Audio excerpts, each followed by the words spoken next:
So, Richard, if you would, could you give me a brief introduction of yourself? Yes, I'd be happy to. My name is Richard Jacobsen. I'm 56 years old. I am married. My wife and I now live in Trenton, Missouri, and we have 7 children, 10 grandchildren who live in different states within the United States. Um, I retired from the federal government, and I am currently the director of the Downtown Improvement Association in Trenton. Great. And tell me, Richard, why do you feel you should go on a Generations Project journey?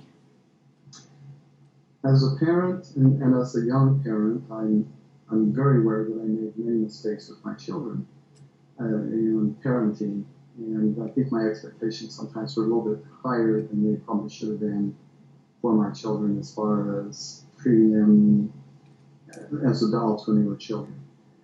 And because of that, that's kind of strained our relationship. So ultimately, I would like to sit down with them and get feedback from them as to how I was as a parent, uh, how they feel about the relationship that we've had, what I can do to be a better parent because I now have grandchildren. I want to be a good grandparent to them. And just kind of bridge those gaps that were between us because of the strained relationship. And as I ponder on this, I think about my relationship with my father, and his expectations of me were high, and it was really tough on me as a child. And I kind of see some of those same expectations being passed on from my children as they parent their kids.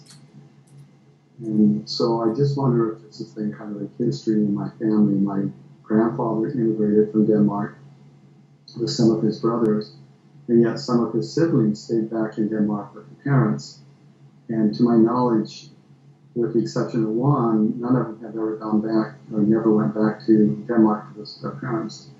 And I wondered if there was some strain in their relationship that caused that, or if they came here for other reasons. But I'm hoping to, looking at my ancestors, I'm hoping to look at relationships that were good and maybe some that were strained and how they were handled and how people were able to work through the problems and ultimately have a much stronger relationship.